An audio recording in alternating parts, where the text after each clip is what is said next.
Guten Abend. Herzlich willkommen zum Vollmond-Satzang an diesem wunderschönen Montagabend.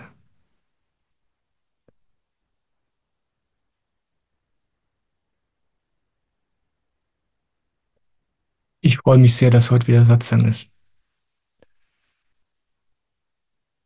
Ich möchte gern zu Beginn auch dieses Satsangs wie immer zwei Sätze dazu sagen, was hier im Satzang eigentlich passiert. Naja, so genau weiß das niemand, was hier wirklich passiert. Aber rein praktisch, oberflächlich betrachtet, sitze ich hier und beantworte Fragen. Wenn du eine Frage hast zu deinem Leben oder zu deinem spirituellen Weg oder zur Samarpan-Meditation, dann kannst du die Frage gerne in den Chat von YouTube oder von Zoom schreiben und dann werde ich versuchen, etwas dazu zu sagen. Du kannst auch über Zoom direkt mit mir sprechen und deine Frage selbst stellen, wenn du möchtest.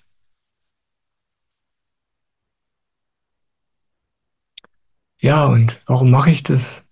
Ich war 20 Jahre lang mit meinem spirituellen Meister im Leben und in Europa unterwegs. Ich bin immer noch bei ihm, aber ich reise nicht mehr mit ihm herum. Seit 7 Jahren mache ich die Samarpan-Meditation und bin Schüler des indischen Gurus Swamiji. Und obwohl ich ein ganz normaler Mensch bin, genau wie du, an mir ist überhaupt nichts Besonderes, habe ich in diesen vielen Jahren ein paar Dinge gelernt, die mein Leben grundlegend verändert haben. Und dazu und darüber spreche ich gerne immer wieder, einfach um andere normale Menschen daran zu erinnern, was in diesem Leben möglich ist, dass dieses Leben dazu bestimmt ist, zurück zu dir, zurück in den Himmel, zu Gott zu finden. Und dass das geht, ganz praktisch. Und dass es nicht schwer ist. Ja, und deswegen mache ich Satsangs, deswegen mache ich Videos und deswegen freue ich mich, dass du hier bist. Ja, und wenn es keine Fragen hier von dir oder anderen Teilnehmern gibt, habe ich einige E-Mails, die mich erreicht haben und die auch schon lange auf Antwort warten. Und dann ergreife ich dann die Gelegenheit, Fragen, die mich per E-Mail erreicht haben, zu beantworten. Und mit einer dieser E-Mail-Fragen möchte ich jetzt gleich zu Beginn anfangen, denn diese Frage liegt schon seit längerer Zeit hier bei mir und es drängt mich jetzt, was dazu zu sagen. Und es ist nicht nur eine Frage. Der Mensch, der mir hier geschrieben hat, eine Frau, hat mir in den letzten Monaten verschiedene E-Mails geschickt und ich möchte die nicht alle vorlesen, das führt zu weit. Aber ich möchte kurz zusammenfassend was dazu sagen. Ja, du schreibst, wie du dich immer wieder um deine Familie und um deine Verwandten sorgst und versuchst zu kümmern. Du schreibst von deinem 10-jährigen Enkel, der es unendlich schwer hat mit sich selbst und mit dem Vater. Und du schreibst, dass die Mutter des Enkels, deine Tochter, völlig verzweifelt war, dass der Schwiegersohn schwierig ist. Du schreibst mir, dass, wenn ich das richtig verstanden habe, deine Tochter sich das Leben genommen hat und dass du dann in der Psychiatrie gelandet bist. Und jetzt zitiere ich aus deiner letzten E-Mail. Nach meiner Psychose kam eine schwere Depression. Nicht mehr für die Kinder Mutter sein zu können, riss mir den Boden unter den Füßen weg. Ich habe das Gefühl, dass die Zuversicht von Jesus, dieses Ich bin da, schwindet. Nicht das Wissen darüber, aber das Getragensein. Ich rauche wie ein Schlot. Ich habe dein Video von Swamiji mit den Drogensüchtigen gesehen, aber ich habe Schmerzen im Lungenbereich. Vielleicht sind es ja nur Verspannungen, aber vielleicht auch was Ernsthaftes. Und ich kann das Rauchen trotzdem nicht lassen. Ich mache mir Sorgen um meine Gesundheit. Lieber Michael, ich schütte dir mein Herz aus und ich bin dir sehr, sehr dankbar, dass ich das bei dir tun darf.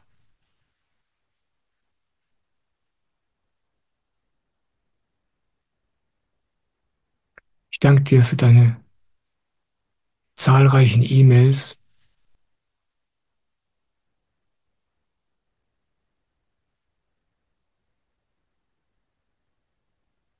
Was ich dir sagen möchte, ist, dass das Getragensein nur funktioniert, wenn du dich tragen lässt. Und genau das ist es, was uns so schwer fällt. Dem Leben zu vertrauen und uns einfach tragen zu lassen. Und das bedeutet, sich überhaupt keine Gedanken darüber zu machen, wie es weitergeht. Sich keine Sorgen zu machen, weil man sich ertragen lässt. Und das fällt uns so unendlich schwer.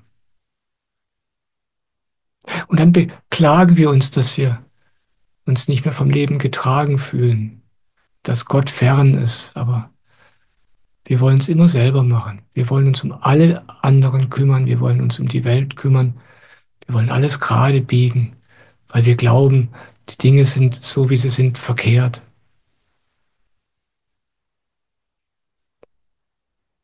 Und wir können es nicht. Und irgendwann, so ist dieses Leben entworfen, kommen wir an den Punkt, wo uns vom Leben klar gemacht wird, dass wir das nicht können.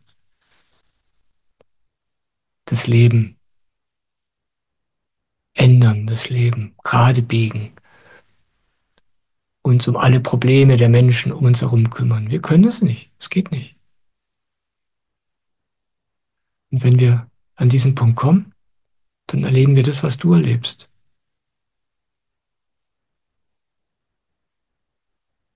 Dann erkennen wir, warum wir das immer gemacht haben, weil da unsere Identität drin steckt. Ja, ich kann die anderen retten. Das ist meine Aufgabe. Das ist das, was man Ego nennt.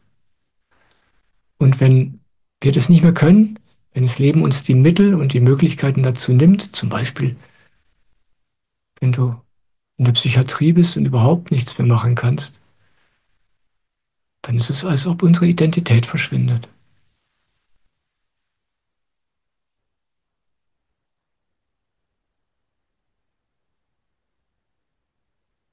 Und ich freue mich, dass du über deine Erfahrung in der Psychiatrie geschrieben hast, denn da hast du erlebt,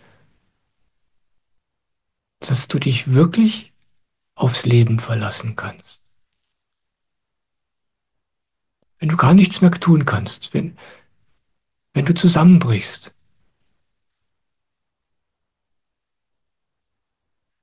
dann wird sich um dich gekümmert. Das Leben trägt dich. Und zwar immer, egal was passiert, immer.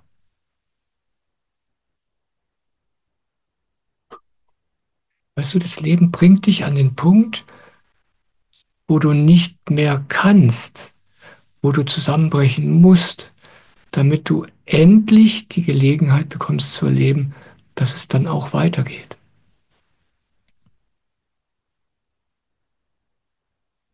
Wir wünschen uns dieses Gefühl, aufgehoben zu sein und getragen zu sein vom Leben. Und dann gibt dir das Leben Gelegenheit dazu, dich tragen zu lassen. Du musst nur noch Ja sagen, loslassen, das Leben machen lassen.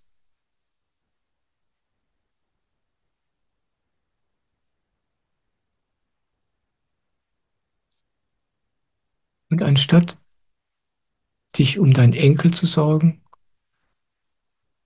oder um deinen Vater oder um deine Mutter und um all die anderen Menschen, von denen du geschrieben hast,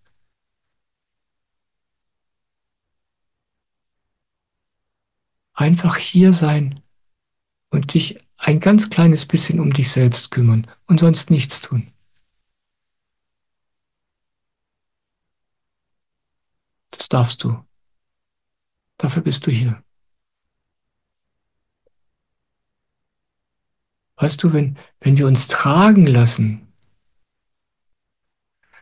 dann funktioniert das nur, wenn wir diese Rolle, die wir eingenommen haben, dass wir wichtig sind, dass wir unabkömmlich sind, dass wir die gehen lassen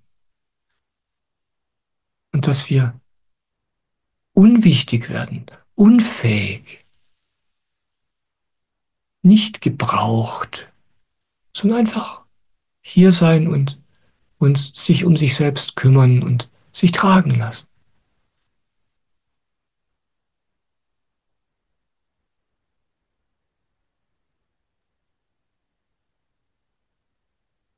Ja. Und wenn wir das nicht wollen, dieses Loslassen, dann gibt uns das Leben mehr und mehr Gelegenheiten dazu, das dann irgendwann doch mal auszuprobieren, so wie bei dir. Und dann erlebst du, dass du getragen wirst, so wie du.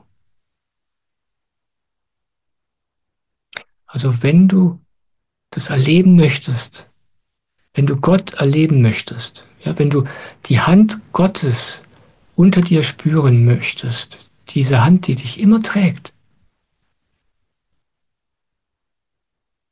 dann musst du das Risiko eingehen, loszulassen. Sonst wirst du es nie erleben. Ja. Und dazu sind wir hier. Das ist die eine Aufgabe, die wir hier haben, dieses Loslassen zu lernen. Und du schreibst, dass du, ich weiß gar nicht, ob das stimmt, ich weiß gar nicht, ob du meditierst, aber falls du noch nicht meditierst, fang mit der Meditation an. Fang mit der Samapa-Meditation an. Einfach so zusätzlich als Hobby. Da kannst du dieses Loslassen üben. In dieser halben Stunde am Morgen, wo du einfach nur da sitzt und wo es um nichts geht. Da kannst du das üben. Dieses innere Loslassen. Und damit wird sich dein gesamtes Leben verändern. Alles wird sich verändern, ohne dass du irgendetwas tust, ohne dass du fähiger wirst oder wieder alles auf die Reihe kriegst. Das ist das Entscheidende, dieses sich, sich selbst zuwenden, dieses Beginnen nach innen zu schauen, anstatt sich um die Welt zu sorgen. Und es fällt uns schwer, weil wir es noch nie gemacht haben. Und damit ändert sich alles. Und dazu lade ich dich ein. Ich möchte einfach sagen, du darfst es. Du darfst die anderen Menschen einfach so sein lassen, wie sie sind. Es ist nicht deine Aufgabe, die Menschen zu retten. Deine Aufgabe ist es, zu dir selbst zurückzukehren und dich tragen zu lassen. Und ich kann dir aus eigener Erfahrung bestätigen, dass wir getragen sind. Immer. In jedem Moment.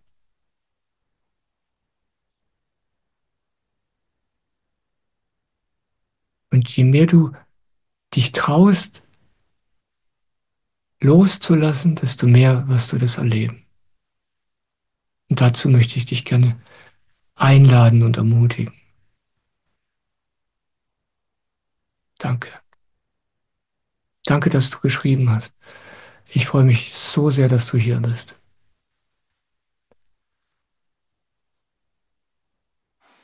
So, Simone, hast du was zum Vorlesen? Ja, ich habe einiges zum Vorlesen. Oh, wie schön, das freut mich Einige sehr. schöne Fragen für dich. Die erste ist von Eva.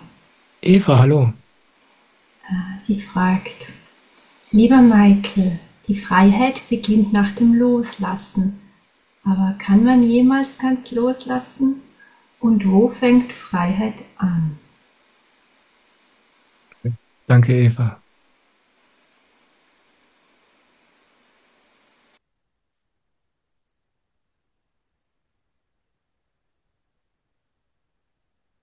Loslassen fängt an, aber hört nie auf.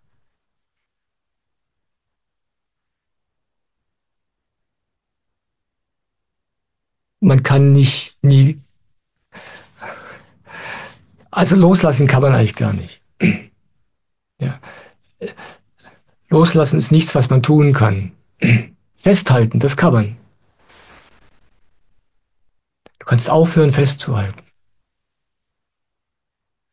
Und dann Dann hast du aufgehört, an etwas festzuhalten, an deinem Lieblingstraum oder an deiner Lieblingsangst oder was auch immer. Und dann stellst du fest, oh, ich halte ja noch da drüben fest und dort auch noch. Und irgendwann hörst du auch dort auf, festzuhalten. Und du ahnst es schon, dann stellst du fest, ah, aber da hinten, da halte ich auch noch fest und da unten auch. Dann fängst du an, dort aufzuhören, festzuhalten. Und so geht's immer weiter. Und das Leben, je mehr wir dieses Festhalten aufgeben, entweder weil wir langsam einfach zu faul dazu werden oder weil wir einfach nicht mehr können, desto wundersamer wird das Leben.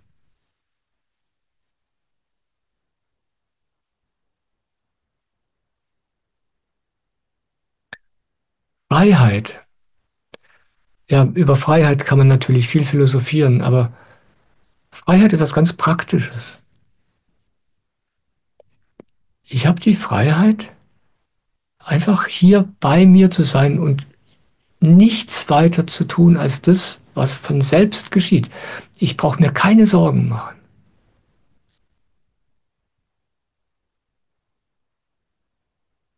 Alles, was ich nicht kann, darum brauche ich mich nicht sorgen.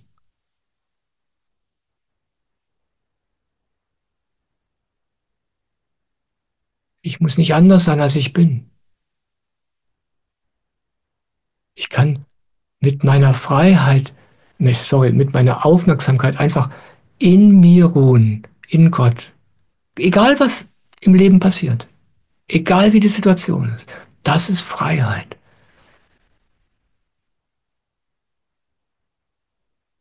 Jemand kann dir alles nehmen, was du hast. Jemand kann dir dein Geld rauben oder dir das Leben schwer machen oder dich verletzen oder dich einsperren. Aber diese Freiheit, in Gottes Schoß zu ruhen, in dir drin, die kann dir keiner nehmen. Freiheit ist eine innere Angelegenheit. Die Menschen suchen Freiheit immer da draußen. Ja? Die Freiheit, machen zu können, was man will. Das ist alles Kinderkram.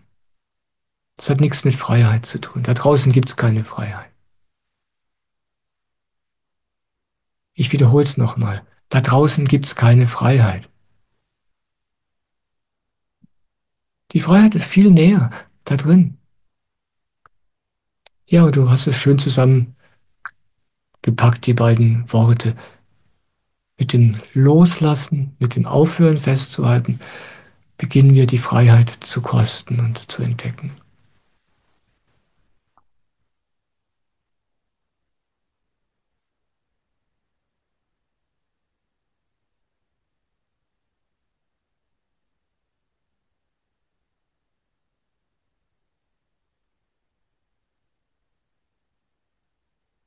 Ja, also ich lasse es gerade nochmal auf der Zunge zergehen. Deine Frage, das ist so eine unendliche Freiheit, dass ich mit meinem Bewusstsein einfach hier bei mir sein kann, in mir drin. Völlig egal, was passiert, völlig egal, wo ich bin. Das ist der größte Luxus, den es gibt. Ich danke dir, Eva.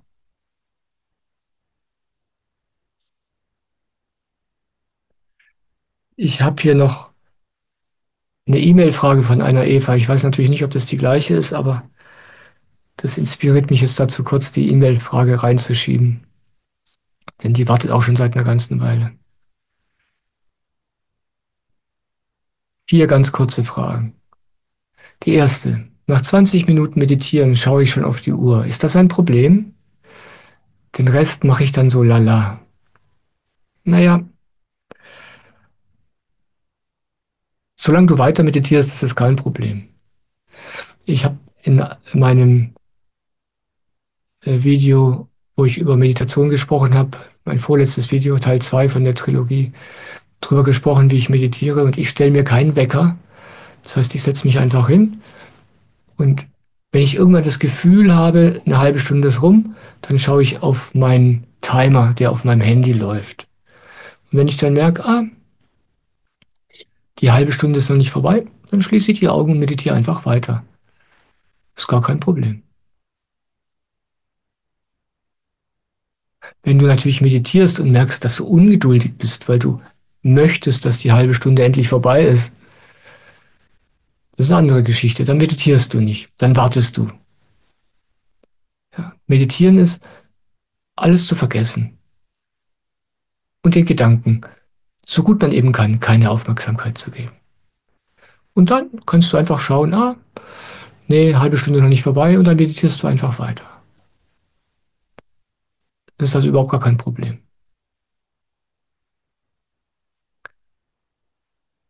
Die zweite Frage, die Meditation mache ich lieber in der Online-Gruppe, denn dort wird danach auch gesprochen, wie es den Einzelnen geht. Ist das richtig? Nun, ich weiß nicht genau, was du damit meinst. Ja, wenn du schreibst, du machst sie lieber in der Online-Gruppe statt was. Wenn du schreibst, statt in eine richtige Gruppe zu gehen, das ist natürlich okay, du kannst auch online meditieren mit anderen Menschen, wenn du diesen Austausch da genießt. Das kannst du machen, wie du willst. Ich finde es wirklich einen großen Luxus, zusammen mit anderen Menschen direkt in einem Raum zu sitzen und zu meditieren. Diesen Luxus habe ich nur selten, weil ich hier in einer Gegend wohne, wo nichts los ist und hier auch niemand zu meditieren kommt. Aber äh,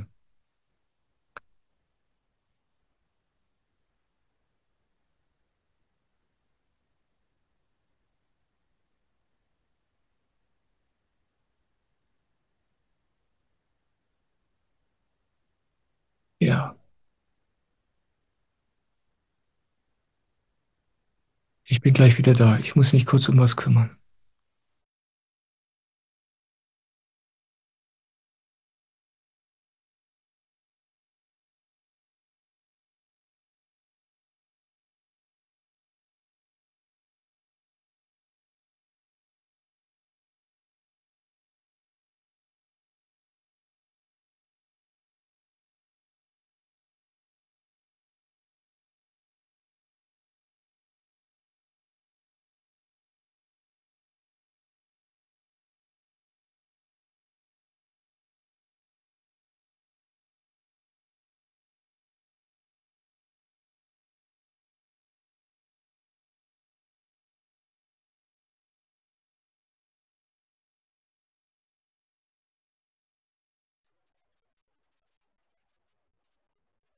So, da bin ich wieder. Bitte entschuldigt die kurze Unterbrechung.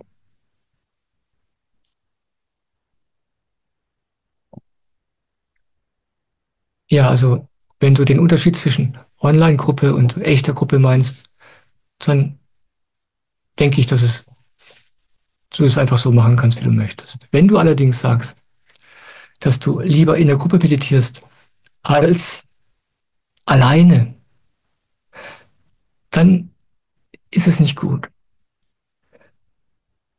Es ist wichtig, dass man jeden Tag, ohne Ausnahme, allein meditiert. Diese Regelmäßigkeit des alleine mit sich selbst Meditierens, die ist entscheidend, die ist wichtig. Und da kannst du zusätzlich in einer Gruppe meditieren und auch anschließend nach der Meditation den Austausch genießen. Das ist gar kein Problem. Aber dieses allein Meditieren, jeden Tag, das ist die Basis von allem. Das würde ich auf keinen Fall auslassen. So. Die dritte Frage. Bei Swamiji und bei Soham verstehe ich manchmal die Antworten und deren Aussagen nicht. Was kann ich da tun?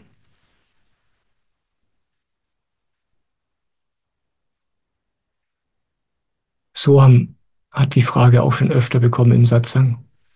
In der Zeit, als ich bei ihm im Satsang saß. Und er sagte dann ist es nicht für dich.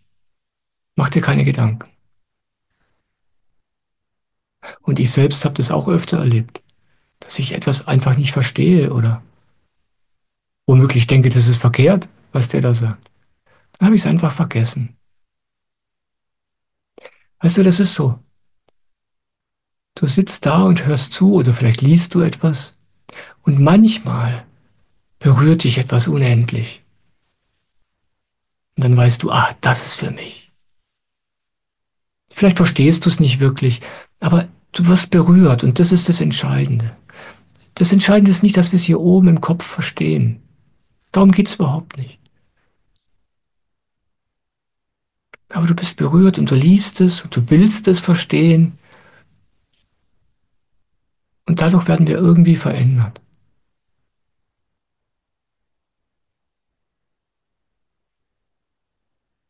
Und weißt du, das Geheimnis, mit einem Meister und einem Guru zu sein, ist nicht, dass man das versteht, was sie sagen. Das Geheimnis ist, dass man sie liebt, dass man diese Offenheit hat. Und dann bekommt man das, was sie zu geben haben.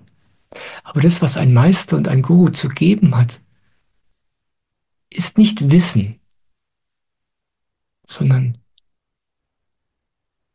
etwas, was sich einfach überträgt. Da sind noch nicht mal Worte notwendig. Das Sprechen ist eigentlich nur eine Ausrede dafür, dass man zusammen ist. Deswegen brauchst du dir darüber überhaupt keine Gedanken machen. Wenn du was nicht verstehst, mach dir keine Gedanken. Vergiss es einfach. Und mir selber ging es dann manchmal so, dass ich dann einige Zeit später oder manchmal Jahre später dann verstanden habe, wovon Soham oder Swamiji da sprach. Ja, also überhaupt kein Problem. Und noch eine vierte kurze Frage. Wie ist das, wenn ich überhaupt nicht spüre, dass ich eine reine und heilige Seele bin?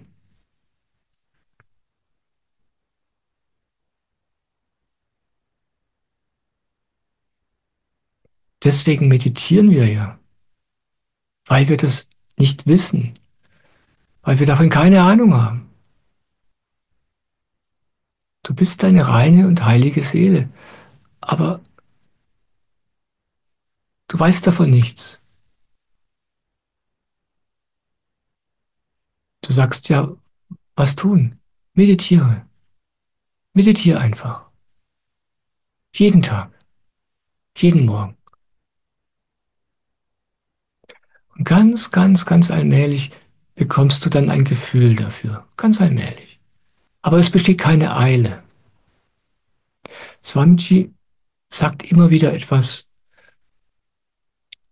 Er sagt, es ist ganz wichtig, dass diese spirituelle Entwicklung langsam vonstatten geht. Ganz, ganz langsam. Wir haben es natürlich eilig. Ja, wir wollen uns heilig fühlen und rein. Wir wollen erleben können, dass wir wirklich tatsächlich eine Seele sind. Aber um das erleben zu können, müssen wir erst viele andere Sachen loslassen und durchleben. Wir müssen immer empfindsamer werden. Unsere Seele, unsere wahre Identität zu spüren, ist etwas höchst Subtiles. Aber wir sind grob, wir sind abgestumpft, weil wir viele Leben lang nur im Verstand gelebt haben. Und wenn du jetzt mit einem Schlag so empfindsam werden würdest, dass du deine Seele glasklar spüren kannst, würdest du auf der Stelle verrückt werden.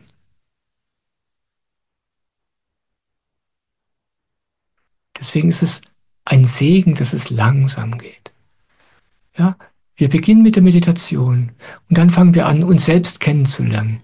Und, und wir beginnen Gefühle zu fühlen, die wir bisher nie fühlen wollten oder von denen wir gar nichts gewusst haben, weil wir uns selbst näher kommen. Wir müssen Frieden schließen mit uns selbst, damit, wie wir nun mal sind. Wir müssen akzeptieren lernen.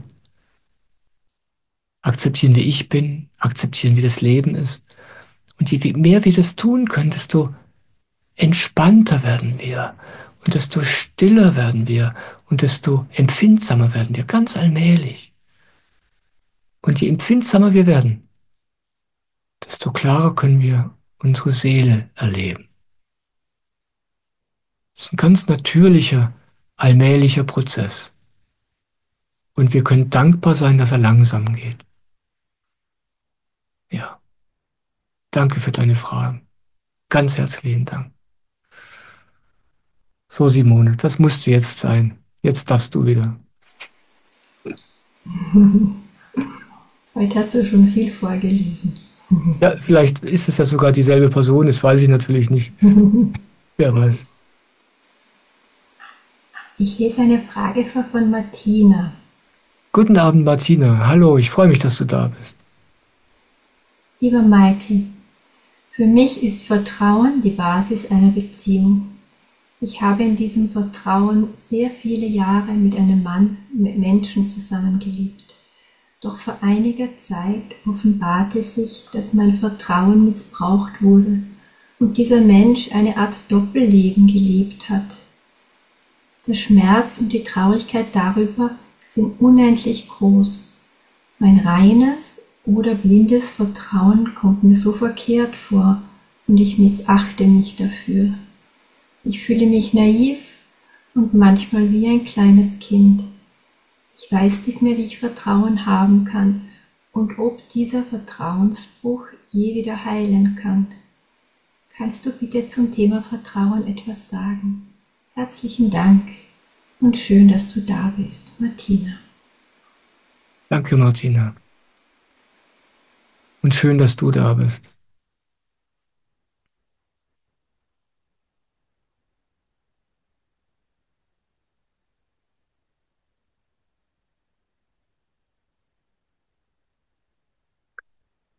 Das, was wir Vertrauen nennen, ist kein Vertrauen. Es ist Hoffen. Ja. Wir wollen, dass etwas so ist, wie es zu sein scheint. Du weißt nicht, wie es ist, aber wir wollen das glauben, was wir sehen. Wir wollen das glauben, was wir wollen. Einen treuen Partner zum Beispiel.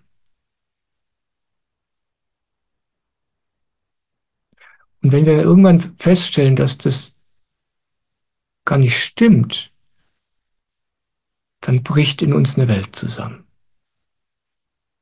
Dabei hat sich nichts verändert. Der Partner ist genauso wie vorher. Ja, der ist genauso wie der Partner, den du vorher geliebt hast. Das Einzige, was geschehen ist, ist, dass du eine Information bekommen hast, die du vorher nicht hattest. Der Mensch ist der gleiche. Den, mit dem du Spaß hattest, den du geliebt hast, das ist der gleiche Mensch. Nur weißt du jetzt ein wenig mehr über ihn als vorher. Kannst du ihn trotzdem noch lieben? Schau, das Problem ist nicht der Mensch. Das Problem sind die Vorstellungen, die wir uns über die Wirklichkeit machen.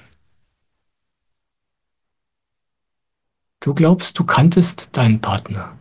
Und jetzt stellst du fest, dass er Seiten hat, von denen du bisher noch nichts gewusst hast.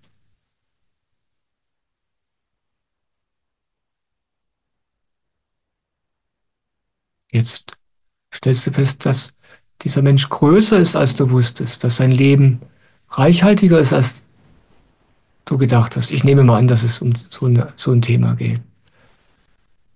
Ja, du möchtest es aber anders haben. Und es tut weh.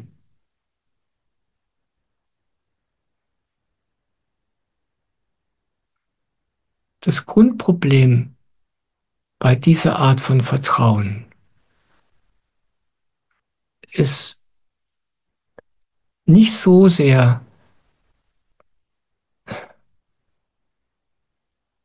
was wir naja, ich will es mal so sagen, in dem, was wir da Vertrauen nennen, sind zwei Sachen eingepackt und versteckt. Das eine ist, dass wir bestimmte Erwartungen haben. Ne? Das, was ich vorhin gerade sagte, du willst, dass die Wirklichkeit so ist, wie du sie gerne hättest. Einen treuen Partner zum Beispiel. Ja, das sind Erwartungen. Ich möchte, dass dieser Mann, der mich liebt, oder dieser Partner, der mich liebt und den ich schätze, sonst niemanden liebt. Das ist das eine, was da reingepackt ist. Diese unausgesprochene Erwartung. Ja. Und das andere, das ist das eigentliche Problem ist, dass wir auf den, nach außen schauen, auf den Partner schauen und von dort das haben wollen, was wir brauchen. Sicherheit, Geborgenheit, aufgehoben sein, Liebe.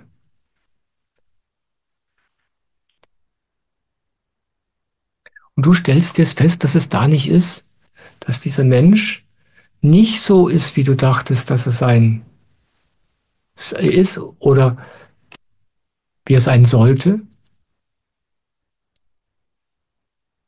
Und jetzt stellst du fest, dass du das, was du von ihm zu brauchen glaubst oder haben möchtest, nicht bekommst.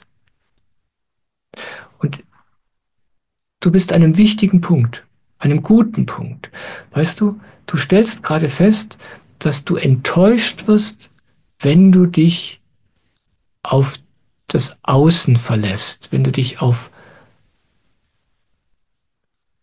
andere Menschen verlässt, wenn du dich darauf verlässt, dass sie so sind, wie du glaubst, dass sie sind, aber so sind sie nie. Und wenn du dich darauf verlässt, dass du von da draußen, egal von wem, das bekommst, was du brauchst. Und wenn du das tust, und das tun alle Menschen, dann wirst du enttäuscht werden. Du wirst einfach enttäuscht werden, weil es von da nicht kommt.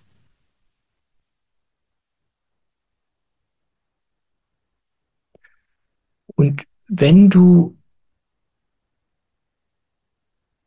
dich nach innen wendest, wenn du beginnst zu meditieren und dich deiner Seele zuwendest und nur noch nach innen schaust für alles, was du brauchst,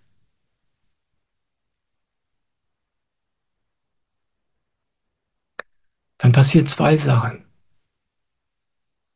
Erstens, du beginnst das, was du vergeblich da draußen in der Welt gesucht hast, in dir zu finden. Und das, was du in dir findest, ist verlässlich. Wenn du deine Seele entdeckst, wenn du Gott entdeckst, das ist verlässlich. Das, was du in dir ganz allmählich entdeckst. Und wenn du das, was du wirklich brauchst, in dir findest, dann, und das ist das Zweite, was passiert ist, dass du es von da draußen nicht mehr brauchst. Und dann kannst du eine ganz andere Art von Beziehung haben. Dann kannst du nämlich die anderen Menschen einfach so lieben, wie sie sind und schätzen, wie sie sind und genießen, wie sie sind. Die können sein, wie sie wollen, weil du von ihnen nicht mehr abhängig bist.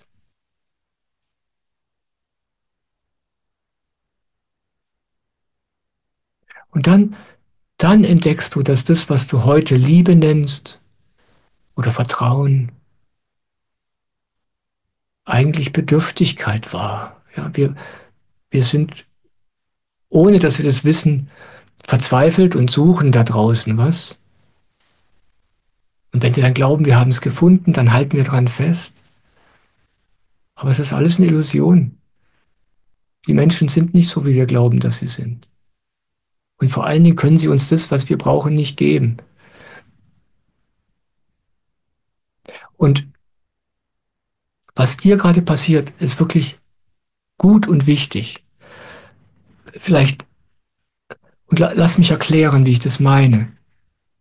Wenn du einen Partner hättest, der vorbildlich ist, der treu ist, der deine Hoffnungen und Erwartungen erfüllt, dann wäre das ganz schrecklich. Dann würdest du nämlich weiterhin daran glauben, dass das, was du wirklich suchst und brauchst, von dort kommt. Aber das stimmt nicht. Irgendwann ist er weg.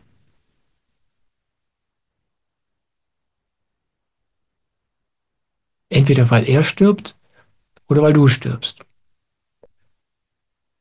Aber jetzt ist er weg, während du lebst.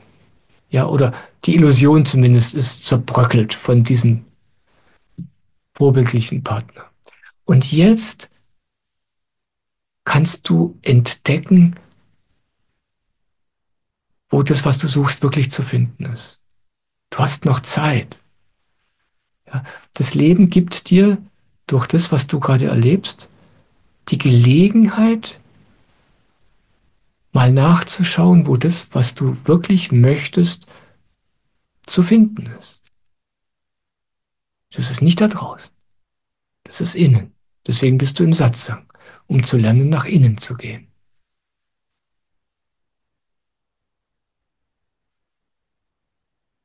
Und das Leben macht es wirklich mit einer unglaublichen Kreativität. Im Leben eines jeden Menschen geschieht es auf die eine oder andere Weise, dass das Leben uns an diesen Punkt bringt, wo wir uns eingestehen müssen, dass es da draußen einfach nicht zu holen ist.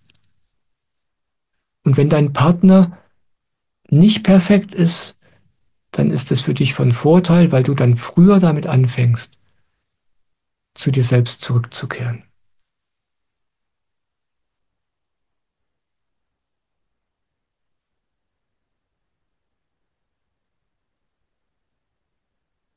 Und am Schluss möchte ich noch was zu dem sagen, was du am Schluss noch angemerkt hast. Du sagst, du weißt nicht, ob du je wieder so vertrauen kannst, ob diese Wunde je heilen kann. Die Wunde, die da aufgerissen wurde, ist eine gute Wunde. Und sie wird heilen, wenn du beginnst, dich selbst zu entdecken, deine Seele. Die Wunde ist älter als deine Beziehung, weißt du. Der Schmerz, den du spürst, ist tiefer als die Beziehung, die für dich gerade ein Problem ist. Ich spreche davon, dass wir unser Leben lang und viele Leben davor darauf vertraut haben, dass, dass uns andere Menschen das geben, was wir brauchen. Und jetzt stellen wir fest, es stimmt nicht. Und dieser Schmerz ist tief. Das ist eine ganz grundlegende Enttäuschung. Aber es ist gut. Enttäuschung. Wir werden enttäuscht. Die Täuschung, dass da draußen die Welt uns irgendetwas gibt, diese Täuschung kommt jetzt bei dir gerade, zumindest für kurze Zeit, zum Ende. Das ist gut. Ich weiß, das willst du nicht hören und ich weiß, das tut weh. Aber deswegen sage ich es dir.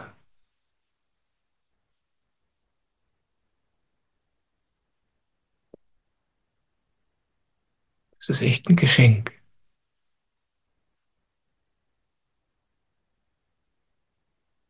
Und fang damit an, deine Gefühle willkommen zu heißen. Ja, das geht ganz leicht. Du musst einfach nur bereit sein, sie zu fühlen, mehr nicht. Ja, fühl den Schmerz, aber ohne drüber nachzudenken, ohne die Geschichte. Ohne dieses, aber mein Vertrauen ist enttäuscht worden und so weiter. Lass es alles weg.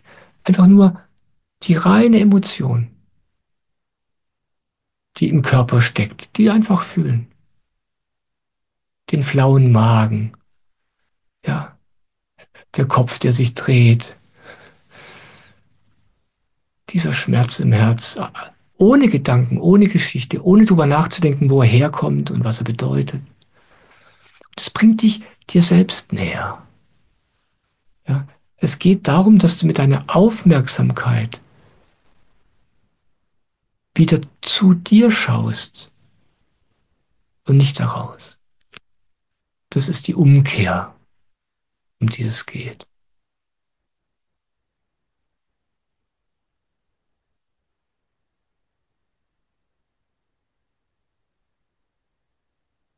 Ja, und wenn du dir selbst nahe kommst,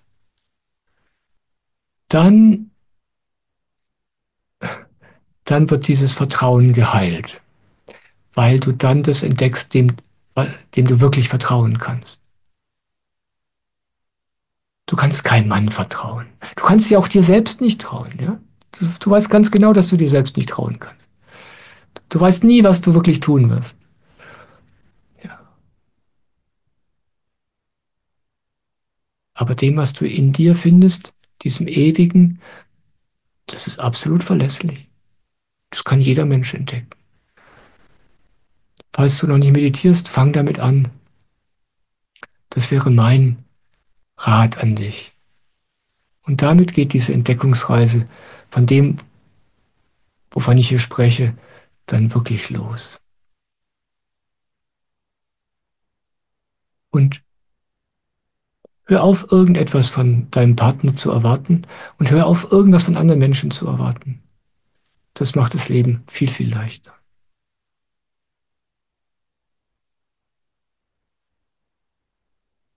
Mein spiritueller Meister Soham sagt gerne, er, ja, wenn er gefragt wird, ob er jemandem vertraut, dann sagte er, ich vertraue darauf, dass der Mensch so ist, wie er ist. So wie er wirklich ist. Ja, und wenn sich dann irgendwas zeigt, was man von den Menschen bisher noch nicht gewusst hat, dann, ah ja, interessant. Ja, darauf kann ich vertrauen, dass er wirklich so ist, wie er ist. Das kommt irgendwann mal raus. Wir wissen oft nur nicht, wie jemand wirklich ist. Ja, und das ist eine schöne Einstellung. Ja. Du kannst dich darauf verlassen, dass dein Partner so ist, wie er ist, nicht so, wie er zu sein scheint. Dann liebst du ihn einfach so.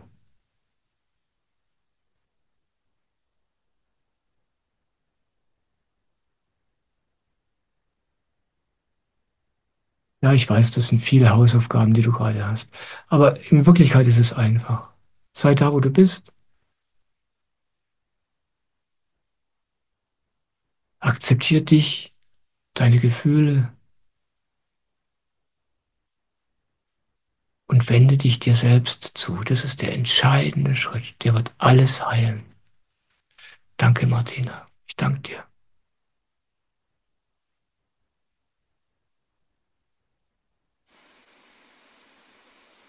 Dann lese ich eine Frage vor von Thomas. Thomas, guten Abend. Hallo. Lieber Michael, es drängt in mir, dass ich meine Ex-Partnerin anrufe. Die Zeit nach der Trennung war sehr wertvoll und erfahrungsreich. Ich bin offen und freudvoll für weiteren Kontakt. Nun ist es so, dass ich das Drängen stark fühle, was sehr wertvoll ist, da ich lerne, Gefühle ohne Gedanken willkommen zu heißen. Nach dem Fühlen ist jedes Mal auch das Drängen weg. Vielleicht magst du ein paar Worte dazu sagen. Danke und liebe Grüße, Thomas. Danke, Thomas. Ja, du machst es sehr gut. Fühl einfach das Drängen.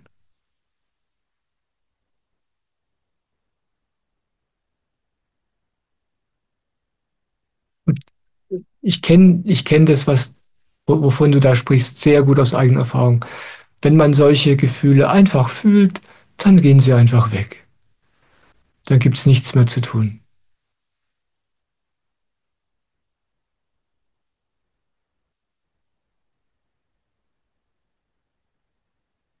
Ja,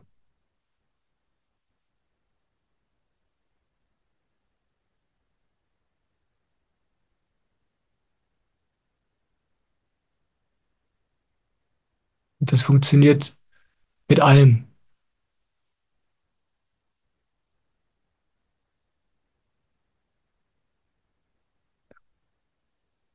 Wenn du dich mit jemandem streitest,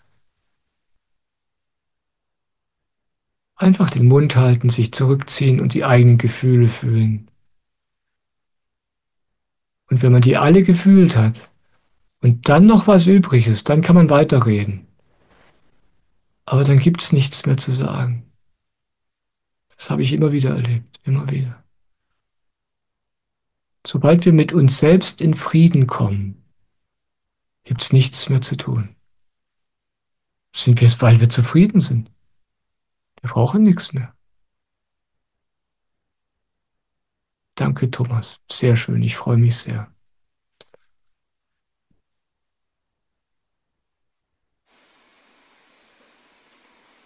Dann lese ich die nächste Frage vor, Michael. Sie kommt von Maria. Guten Abend, Maria. Hallo. Lieber Michael, wie bist du zu Jesus gekommen? Du zitierst viel aus der Bibel. Danke für diese schöne Frage, Maria. Ich bin nicht zu Jesus gekommen. Ich weiß auch nicht. Ich war nie christlich eigentlich und doch, also damit meine ich, als Kind hatte ich keine christliche Erziehung. Religion, Glaube spielte in der Familie, in der ich aufgewachsen bin, überhaupt keine Rolle.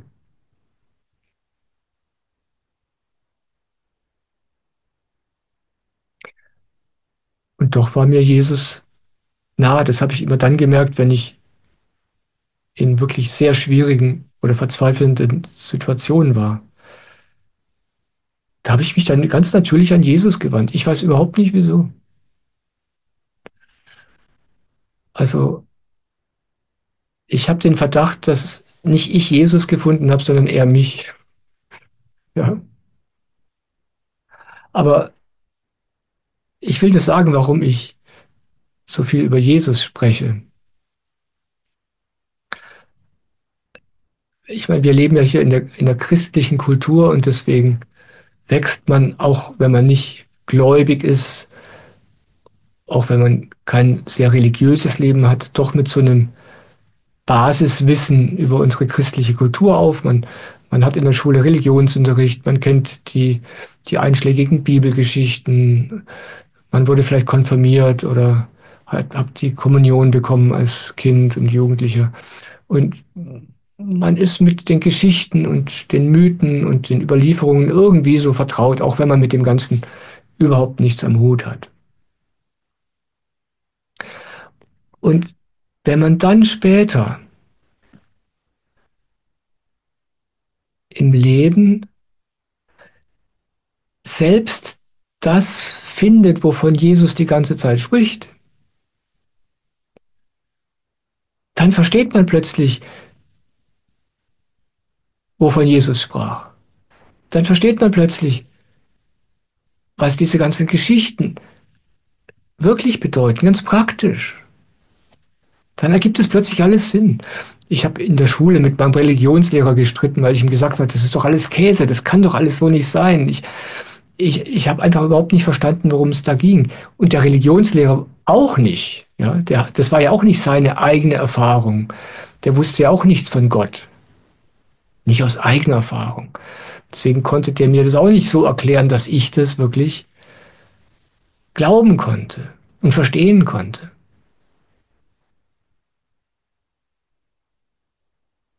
Aber irgendwann, in meinem Fall jetzt ist Mitte Mai, ja, vor jetzt fast genau 25 Jahren, vielleicht sind es auch schon 26, ich vergesse das immer, da begegnete ich zum ersten Mal einem Menschen, der wusste, wovon Jesus sprach, aus eigener Erfahrung. Und als ich den zum ersten Mal habe sprechen hören, ich spreche von meinem spirituellen Meister Soham, da war es, als würde jemand einen Schalter in mir umlegen. Plötzlich habe ich verstanden. Ja? Mein Religionslehrer konnte mir nichts nahebringen, weil er nicht aus eigener Erfahrung sprach. Aber als dann zum ersten Mal in meinem Leben jemand zu mir sprach, der selbst in der Wahrheit lebt, von der Jesus dauernd sprach, da konnte ich zuhören. Da habe ich verstanden. Aber nicht mit dem Kopf, sondern mit der Seele. Ja, und das war vor 25 Jahren und seitdem habe ich als Schüler dieses Meisters das eine oder andere selbst erlebt. Ich bin mir selbst immer näher gekommen. Und dann kam Swamiji, dieser lebendige Jesus und die Samarpa-Meditation. Und jetzt erinnere ich mich an eine Geschichte von Jesus oder irgendwo lese ich was drüber, irgendwo lese ich einen Spruch. Ja, und ich verstehe ihn einfach. Ja, der Pfarrer in der Kirche, der das vorliest, der versteht das wahrscheinlich nicht. Aber ich verstehe es, weil es meine Erfahrung geworden ist. Es hat also nicht so sehr mit Jesus direkt zu tun, sondern dass ich einfach jetzt verstehe, wovon Jesus sprach. Und dann ist er mir natürlich unendlich nah. Jesus hatte so eine direkte, menschliche Art, die Dinge auszudrücken. Er sprach ja zu Menschen, die von all dem überhaupt nichts wussten. Er sprach ja zu den Nichtgelehrten, zu den, ja, zu den Ungebildeten. Und er sprach zu einer Zeit, wo es viele Worte noch gar nicht gab. Ja, man sprach, das Wort Gedanke gab es nicht. Oder Psyche oder sowas. Solche Worte gab es nicht. So Begrifflichkeiten für die Innenwelt, die gab es gar nicht. Ja, wenn er vom Verstand und den Gedanken sprach, dann nannte er das den Teufel. Ganz griffig, greifbar, praktisch hat er gesprochen zu den Leuten. Und die haben ihn alle verstanden, weil er aus eigener Erfahrung sprach. Und wenn jemand aus eigener Erfahrung spricht, dann kommt es an. Ja, und so war es bei mir und jetzt weiß ich einfach, wovon er spricht. Ich weiß es einfach.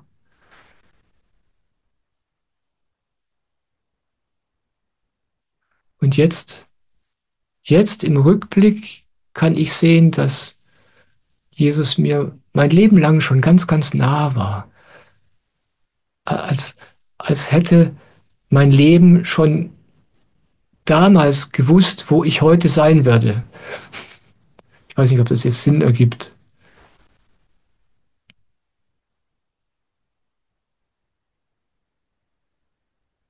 Alles, wovon Jesus sprach, war ganz praktisch gemeint, ganz echt, ganz einfach. Genau wie das, wovon Soham spricht oder Swamiji spricht. Ganz praktische, reale, erlebbare Aspekte unserer menschlichen Existenz. Ja, es ist nichts Philosophisches, es ist nichts Religiöses, es ist ganz existenziell, etwas, was jeder Mensch entdecken und erleben kann. Und wenn du anfängst, es zu entdecken und zu erleben, dann, ja, versteht man plötzlich Jesus, dann ist einem das alles plötzlich plausibel und dann redet man so gerne drüber, weil es einfach, weil es so schön ist und so, alles, was Jesus gesagt hat, hat auf so wundersame Weise das verdeutlicht, was man eigentlich gar nicht in Worte fassen kann. Ja, ist ganz toll. Und ich rede halt über Jesus, weil ich aus dieser Kultur komme und deswegen ist mir dieser Heilige so nah. Ein Inder spricht dann über, über eine andere Heiligkeit, die ihm seelisch nahe ist, weil er aus einer anderen Kultur kommt. Aber im Grunde ist es alles das Gleiche.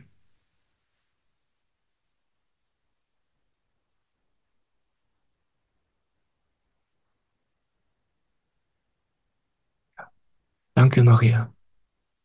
Vielen Dank. Ich freue mich, dass du da bist.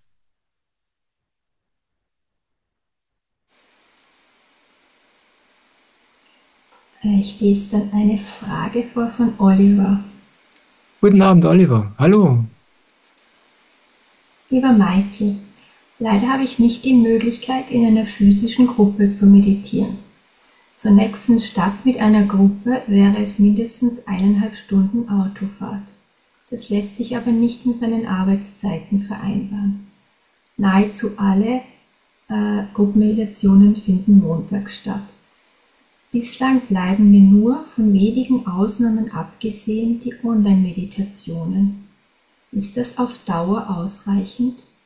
Vielen Dank und liebe Grüße, Jai Babaswami. Lieber Baswami. Naja, mach dir keine Gedanken darüber. Also ich sehe das ganz pragmatisch. Ja, ich sag, hey Gott, wenn du willst, dass ich in einer physischen Gruppe meditieren kann, dann musst du es so einfällen, dass es praktisch möglich ist. So ist es bei mir. Ich meditiere etwa zweimal die Woche, manchmal mehr online irgendwo mit, weil hier weit und breit keine Gruppe ist. Bei mir ist es genau wie bei dir. Die nächste Gruppe ist äh, nicht ganz 1,5 Stunden entfernt. Und ich schätze diese Online-Meditation ungemein. Und ich würde total gern in einer Gruppe vor Ort mitmeditieren, aber es scheint praktisch für mich nicht möglich zu sein. Ich habe auch versucht, hier eine Gruppe ins Leben zu rufen, aber irgendwie bin ich vielleicht doch ein wenig zu weit draußen. Jedenfalls ist es bisher noch nicht passiert. Also mache ich halt online. Und dann sage ich, hey Gott, wenn das nicht reicht, dann tu was. Ja, ich bin da ganz fordernd. Ja, ich meine, das ist Gottes Angelegenheit. Ich meine, ich lerne hier mich hinzugeben. Und dann sage ich Gott, hey, okay, ich mache mit bei dem, was du mir auftischst. Und wenn du es anders haben willst, dann tisch mir was anderes auf. Ja.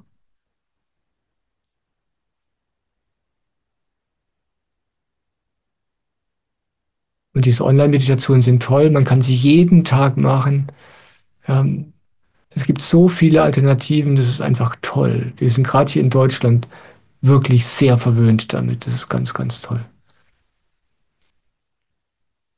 Also ich mache mir darüber überhaupt keine Sorgen.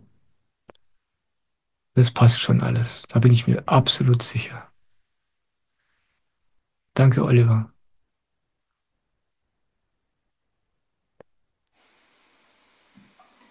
Die nächste Frage kommt von Vitali. Mit wem? Vitali. Vitali, guten Abend. Hallo. Schön, dass du da bist. Hallo Michael. Ich habe dieses Getragenwerden erfahren dürfen. Dieser Frieden wurde durch die Gedanken der Schuld aus der Vergangenheit überlagert. Es fühlte sich an, als würde ein Teil abgetrennt. Nun ist eine Leere spürbar. Nichts ist wirklich nährend. Keine Lebensfreude mehr in der Meditation. In der Meditation sind keine Gedanken, nur ein Piepen im Ohr. Vielleicht kommt dir etwas dazu. Ja, danke. Danke, Vitali. Ja, weißt du, das Entscheidende ist, dass wir immer das akzeptieren, was jetzt hier ist. Es ist schön, wenn wir uns getragen fühlen und wenn du das erlebst, dann genieße das. Aber wenn getragen sein nicht da ist, dann genieße das, was jetzt da ist. Ja, eine Leere, okay, lade die Leere ein. Ja, deine Meditation ist ohne Freude, okay, sag dazu ja. Ja, lade das ein. Sei einfach mit dem. Fraglos, ohne auf was anderes zu warten.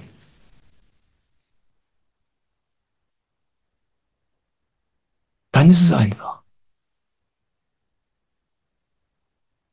Wir, deswegen sind schöne Erfahrungen so schwierig. Also schlecht, also schmerzhafte Erfahrungen sind eigentlich viel einfacher. An denen halten wir nicht fest. Ja, die haben wir und wenn sie weg sind, dann vergessen wir sie gerne wieder. Aber eine schöne Erfahrung, die kommt und dann geht auch die natürlich wieder, aber wir wollen sie wieder haben. Und dann sind wir nicht mehr im Moment, dann bist du nicht mehr hier, dann bist du in Gedanken. Da ist keine Freude, da ist nichts zu holen. Ja, das sind so subtile Gedanken. Es gibt so ganz offensichtliche Gedanken. Ja, du denkst gerade an die Arbeit, ja, oder an irgendein Problem. Aber es gibt so diffuse Gedanken und das sind so diese Dinge, die wir haben möchten, die aber nicht da sind. Dann erinnern wir uns an etwas, wie es gestern war oder wie es vor einer Woche war. Und dann sind wir in der Vergangenheit. Aber wenn du damit aufhörst und einfach mit dem ist, was ist, ganz gleich, was es ist, wirst du merken, wie sich das Erleben davon sofort verändert.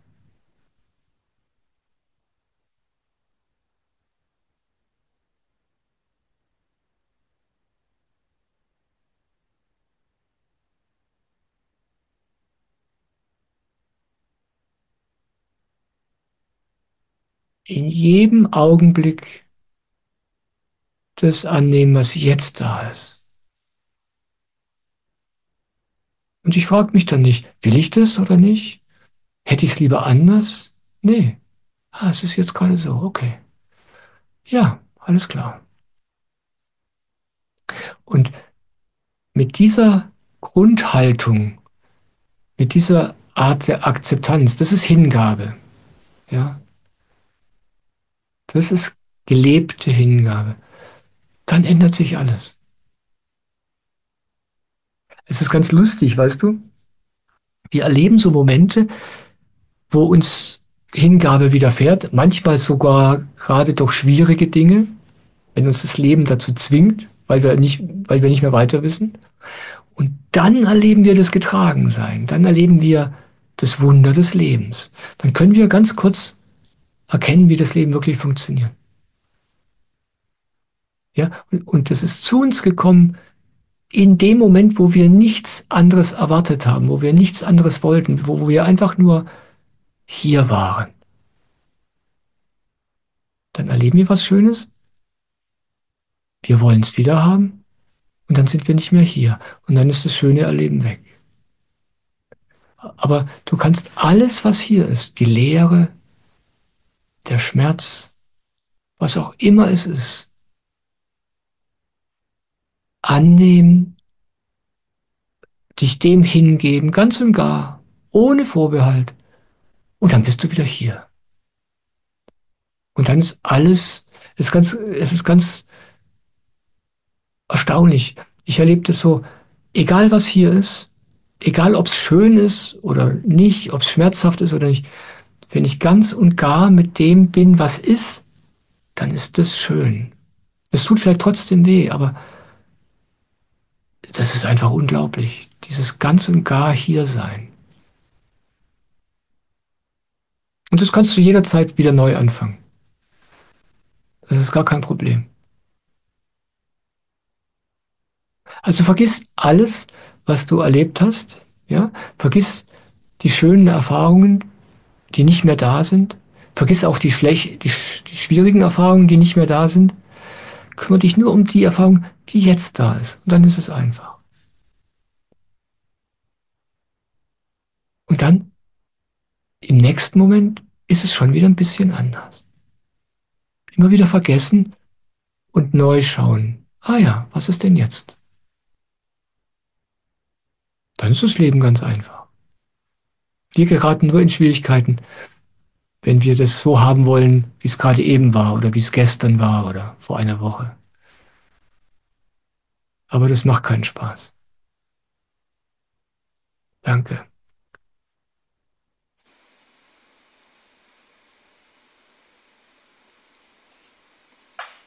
Ja, Michael, die nächste Frage kommt von Sabine. Guten Abend, Sabine. Hallo. Lieber Michael, ich lebe seit einigen Jahren alleine. Manchmal genieße ich es auch, aber oft ist mein inneres Kind dadurch so angetriggert, als wäre ich wieder das Kind, das alleine ist und alleine zurechtkommen muss. Ich bin dann manchmal auch verzweifelt, auch depressiv. Und desto mehr ziehe ich mich zurück. Ich versuche mich selbst zu halten und frage mich, inwiefern brauchen wir hier andere Menschen? Quasi zur Co-Regulation? Kannst du was zum Alleinsein sagen? Danke. Liebe Grüße, Sabine. Danke, Sabine.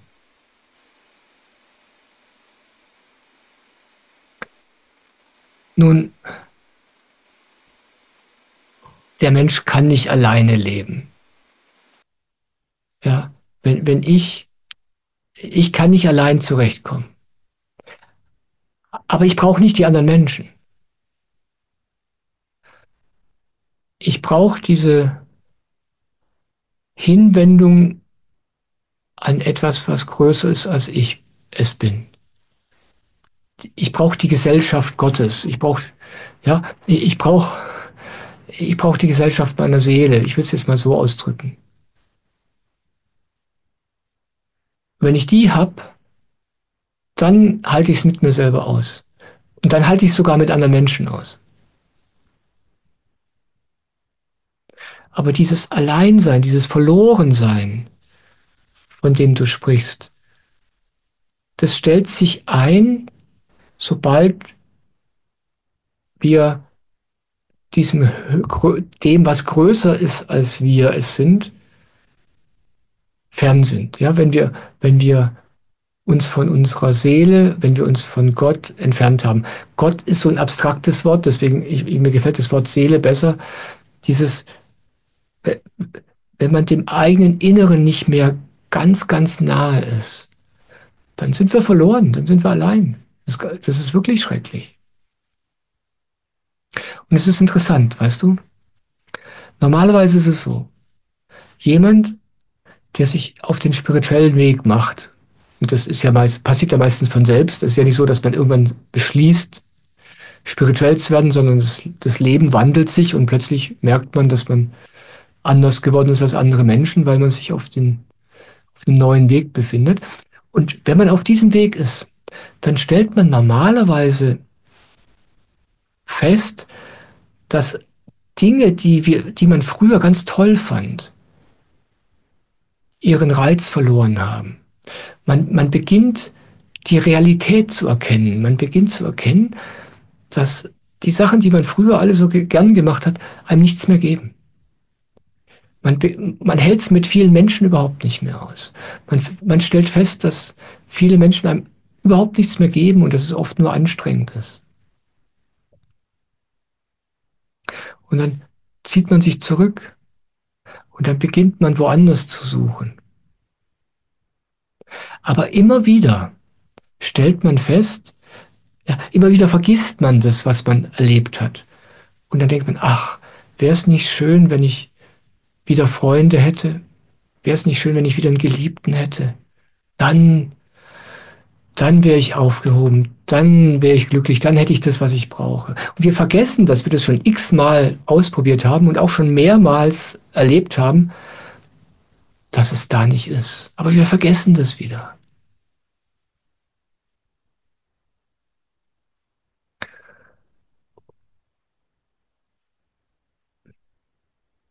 Ich sagte eben, wenn wir uns selbst fern sind, dann wird es richtig schwierig. Aber weißt du, das ist eine ganz praktische Angelegenheit. Das hat nichts mit Philosophie zu tun. Dieses, man muss diese Hingabe leben. Ja, man kann sich keine Seele vorstellen, man kann sich nicht irgendwie Gott vorstellen oder irgendwie sowas. Das nützt alles nichts. Das macht einen nur verrückt. Aber man kann lernen, sich dem Leben hinzugeben und das Leben und Gott machen zu lassen. Und dann ist man nicht mehr allein.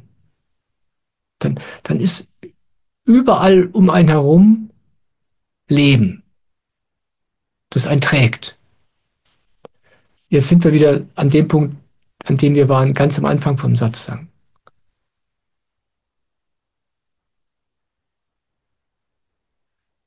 Wir wollen es selber machen. Ja, wir wollen uns nicht hingeben. Wir wollen das Leben in der Hand haben. Wir wollen unser Leben bestimmen. Und dann beschweren wir uns, dass uns niemand trägt. Dann beschweren wir uns, dass wir alleine sind. Dann beschweren wir uns, dass wir verlassen sind. Und wir sind verlassen, weil wir uns abgewandt haben von, vom Leben. Ich frage mich gerade, wie ich das greifbarer ausdrücken kann, weil es eine praktische Angelegenheit ist. Für mich ist es, weißt du, für mich ist es so, ich sage ja zu dem, was ist, weil ich weiß es einfach, dass das richtig für mich ist, auch wenn ich es nicht mag, auch wenn es schwierig ist. Manchmal fühle ich mich völlig verkehrt, völlig unzulänglich. Und dann mich dem hingeben, okay, es ist so, dazu sage ich ja. Und wenn es für immer so ist, das Leben weiß es besser, ich sage ja. Und wenn man so lebt, wenn man zu allem, was man in sich erlebt, zu jeder Befindlichkeit mit dieser Inbrunst Ja sagt, dann ist da, dann ist man nicht allein.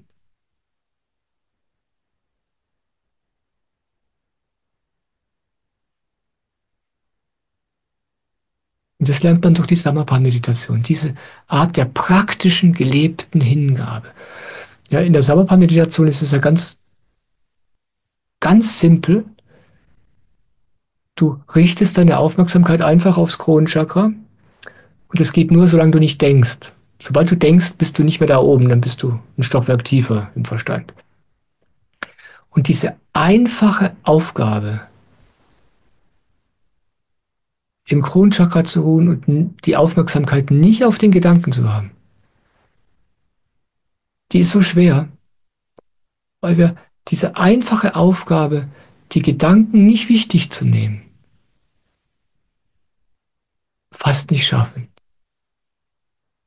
Das ist die Hingabe, die Gedanken gehen lassen, die denken, ich muss das tun, ich möchte, ja, es muss so werden, es soll so sein, ich muss mich um das kümmern. All diese Gedanken, die sich nur darum drehen, wie etwas war, wie etwas sein sollte, wie ich sein sollte, was ich will, was ich nicht will. Nur diese Gedanken sein lassen, das ist der zentrale Akt der Hingabe. Die, die üben wir in der Samatha-Meditation, die scheinbar so einfach ist. Und doch üben wir da das eine, was uns so schwer fällt. Und sobald du das ein wenig lernst, deine Gedanken zu ignorieren und einfach hier sein, bist du nicht mehr allein. Und ob dann andere Menschen da sind oder nicht, manchmal ist es schön mit anderen Menschen, manchmal ist es schrecklich mit anderen Menschen. Aber es ist nicht mehr so wichtig.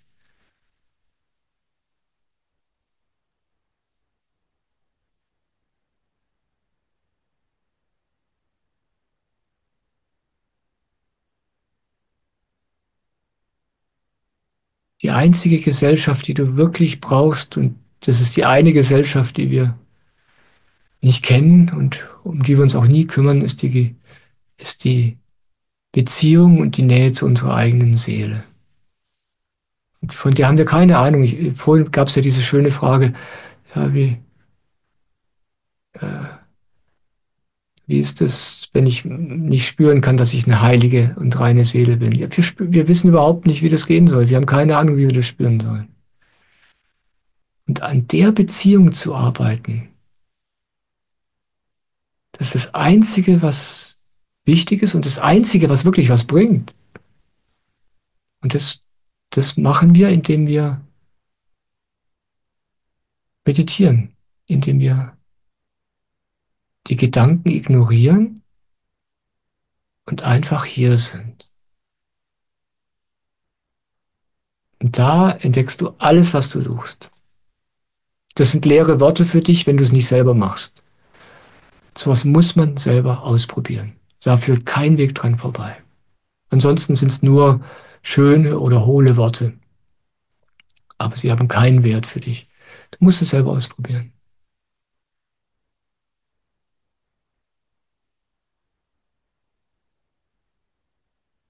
Und du bist einer von diesen Menschen. Ja? Du weißt, dass die Gesellschaft anderer Menschen dir nicht wirklich das gibt, was du willst.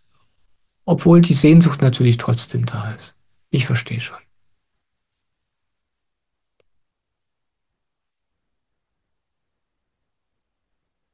Ja, fang an, dir selbst nahe zu kommen. Fang an zu meditieren.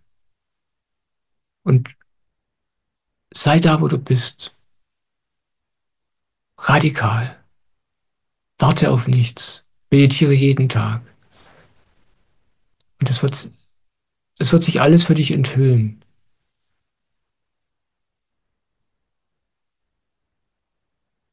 Ja, sei geduldig.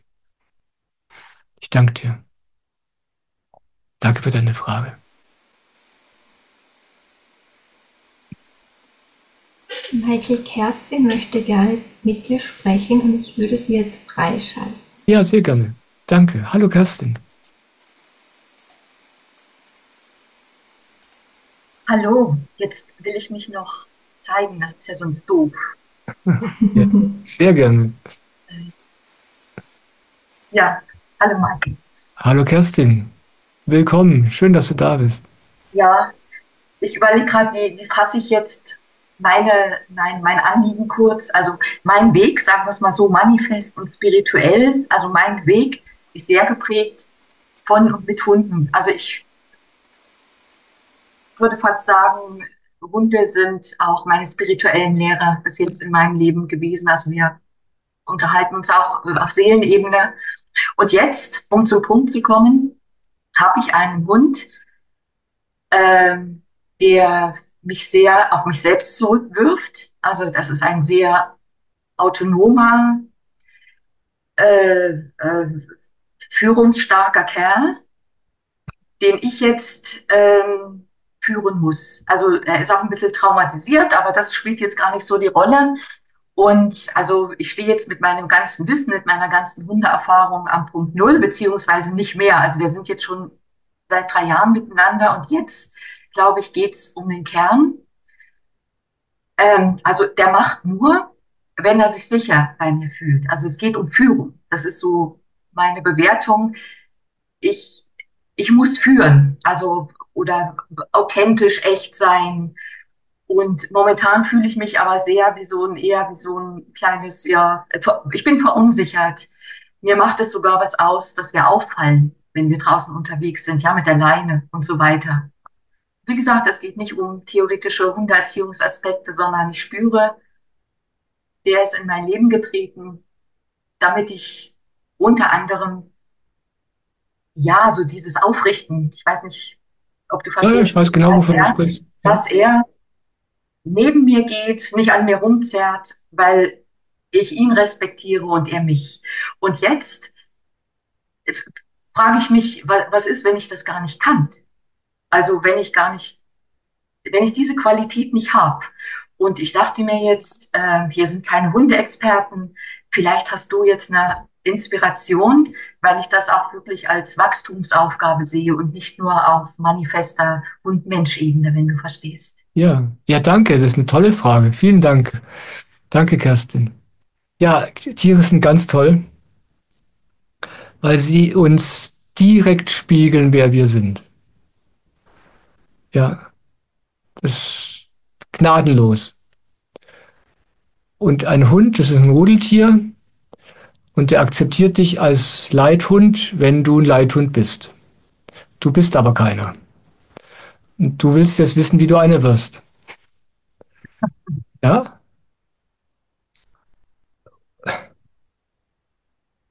Ich hatte früher auch mal einen Hund. Und der Hund war, ich war damals verheiratet und der Hund war mit meiner Frau völlig anders als mit mir. Es war der gleiche Hund. Aber er war mit einem einen Menschen völlig anders als mit dem anderen Menschen. Und das ist das Schöne an Hunden. Die zeigen uns wirklich, wenn wir es wissen wollen, wo wir stehen. Meditierst du? Ja, aber nicht die Samapan-Meditation. Ich gehe über meinen Herzraum und öffne mich täglich eigentlich. Ja, Abends verbinde das mit mich spüren im Körper, weil ich sehr oft hier oben bin. ja. Also je, je verankert du bist in deiner Seele, und mit Seele meine ich etwas, was, ich weiß nicht, ob du das kennst, aber die Seele ist etwas, was größer ist als du. Ja? Deswegen ist bei der Samapan-Meditation, die musst du nicht machen, wenn du eine hast. Du kannst es machen, wie du willst, aber wenn man sich, ja, das, was Jesus den Vater nannte, ja, also die Seele ist eigentlich der Heilige Geist, von dem Jesus sprach. Wenn man sich dem hingibt, ja, dein Wille geschehe, und dann wird man innerlich groß. Ja, das können sich Menschen, die das selbst diesen Weg nicht gehen, nicht vorstellen. Die denken, man wird klein und man wird zum Spielball des Lebens oder zum Opfer. Aber das Gegenteil ist der Fall. Wenn man lernt, Ja zu sagen zur Existenz innen, ich rede vom Inneren, ja, dann wird man immer kräftiger, immer stärker. Man ist immer mehr verwurzelt in seinem wahren Wesen. Man wird stiller. Man wird vollkommen unabhängig von der Welt, weil man im Reich des Vaters lebt, ja, im Himmel, so hat Jesus ausgedrückt, weil man in der Wirklichkeit verwurzelt ist, in sich drin. Vielleicht verstehst du so ein bisschen, was ich meine. Und wenn du da verwurzelt bist, dann hast du eine Kraft, die spürbar ist. Ja? Die spüren andere Menschen und Tiere spüren die ganz besonders. Ja.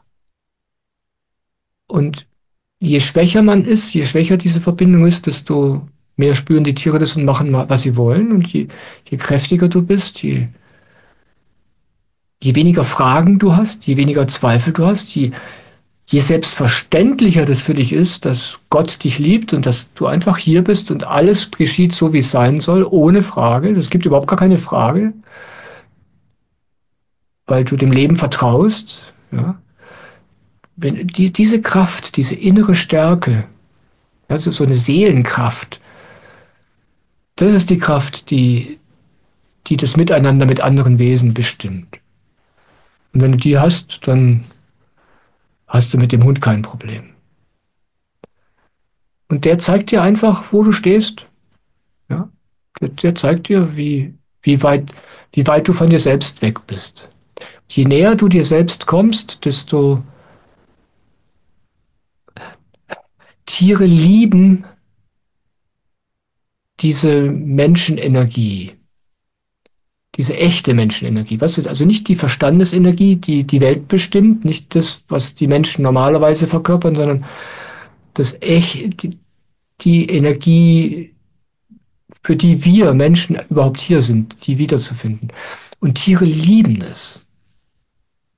Tiere, Tiere sind von Natur aus dem Menschen zugetan, wegen dieser Energie, die sehr selten geworden ist bei Menschen.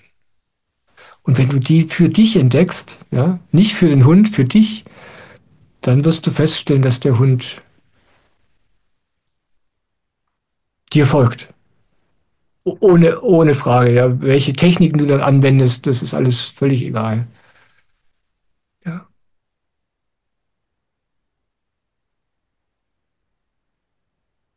Also der tut dir da echt einen Gefallen, der Hund.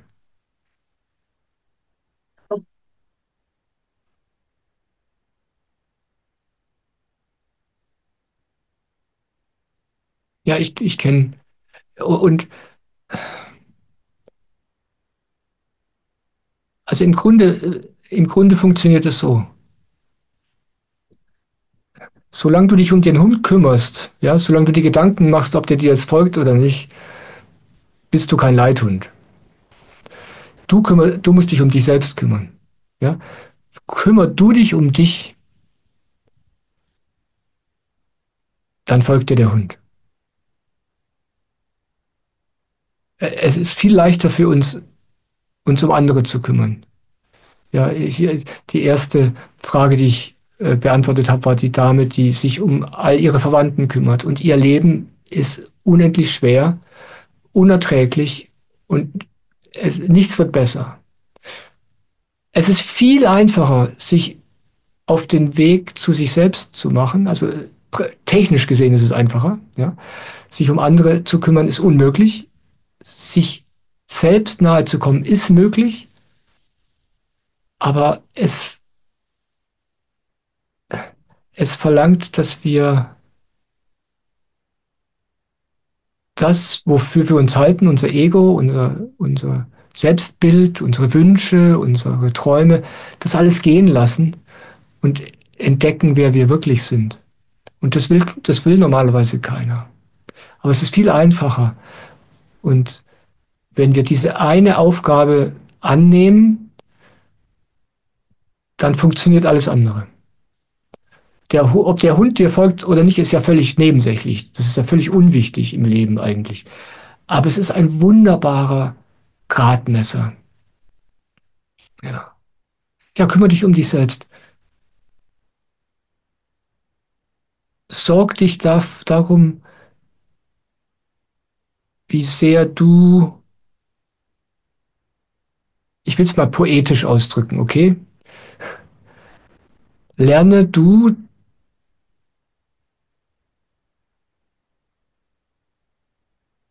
das, das Leben dein Leittier zu sein zu lassen. Ja? Ja? Gib du dich dem Leben hin, so wie das Leben dich führen will. Lerne diese Art der Hingabe. Dadurch wird das Leben unendlich leicht, aber dadurch stirbt man.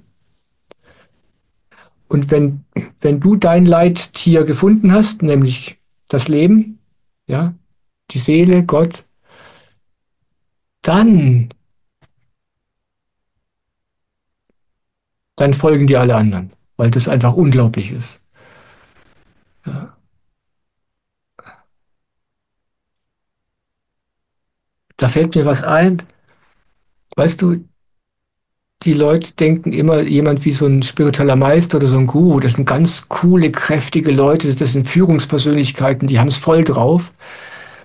Das Gegenteil ist der Fall. Das sind Menschen, die immer mehr zum Schüler geworden sind, die immer mehr Hingabe gelernt haben, Schüler des Lebens, ja, also die immer mehr losgelassen haben, immer noch weniger wussten, immer noch weniger wollten und immer mehr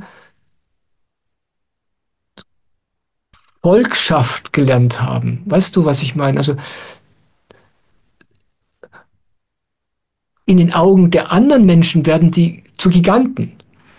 Aber selbst erlebt man sich als immer nichtiger und immer, man löst sich auf eigentlich. Ja?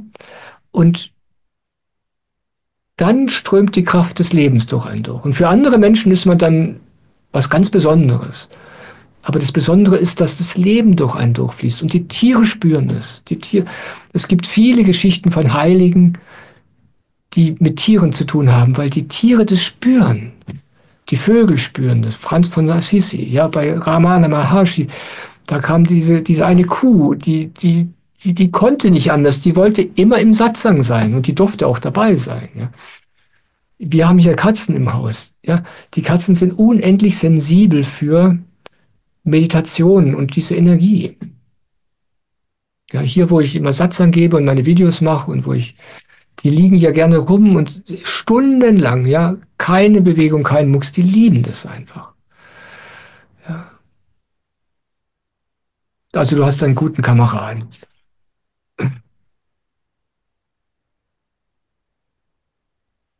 Ja, danke, Kerstin. Ich weiß nicht, macht das Sinn für dich? Ich Ja. bin sehr berührt, ja, danke. Danke, Kerstin. Ja, ich sehe, es ist schon wieder 9 Uhr, es ist unglaublich. Jetzt habe ich mich gerade hier warm geredet. Simone, hast du noch was? Hab schon noch Fragen, ja. Ich weiß nicht, ob wir jetzt. Weißt du was? Eine Frage liest du noch vor und dann müssen wir zu Schluss machen, okay? Okay. Sie kommt von Katharina. Guten Abend, Katharina. Lieber Michael, ich meditiere seit circa 1,5 Jahren. Momentan kann mein Körper nicht ruhig sitzen. Ich sitze im Schneidersitz, die Füße fangen an zu schmerzen und ich muss dauernd die Position verändern. Das stört mich. Hast du eine Idee?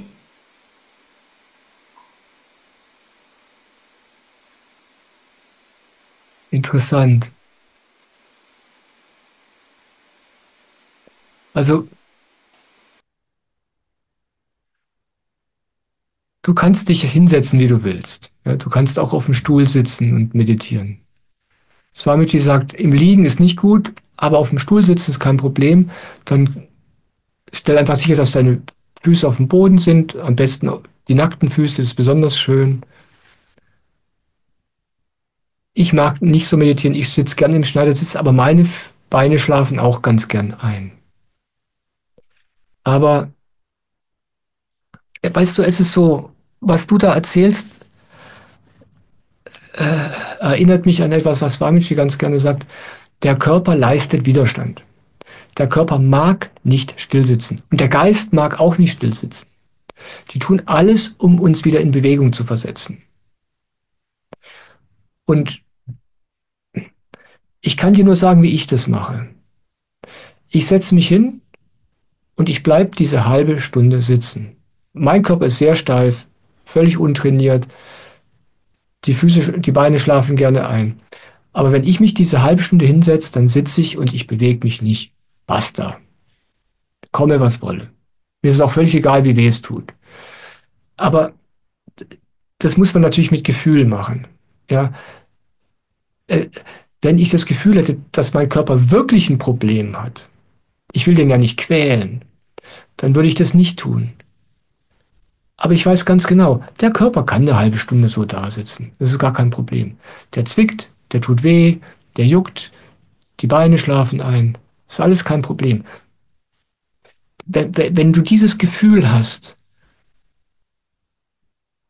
dann würde ich es einfach mal ausprobieren, wie es ist, wenn du das alles einfach ignorierst. Du setzt dich einfach hin und meditierst eine halbe Stunde. Fertig. Und in der halben Stunde hat dein Körper dir überhaupt nichts zu sagen. So mache ich das. Aber wie gesagt, es geht nicht darum, mit dem Körper zu kämpfen. Es geht nur darum, für diese halbe Stunde mal nicht den Körper den Chef sein zu lassen. Ja, der scheucht dich den Rest des Tages durch die Gegend.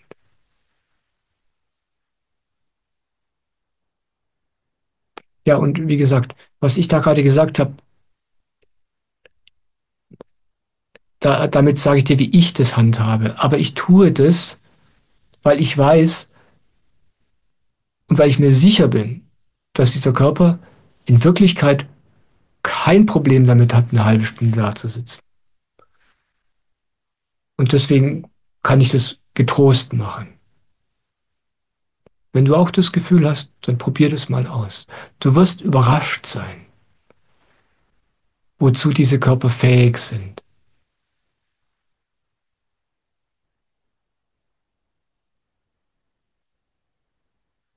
Wir hatten ja gerade dieses wunderschöne Gespräch über diesen Hund. Wenn du weißt, dass du der Chef bist bei so einem Hund, ja, wenn du dir keine Gedanken darüber machst, wenn das einfach für dich absolut selbstverständlich ist, dann spürt der Hund es und der folgt dir einfach. Und mit dem Körper ist es auch so.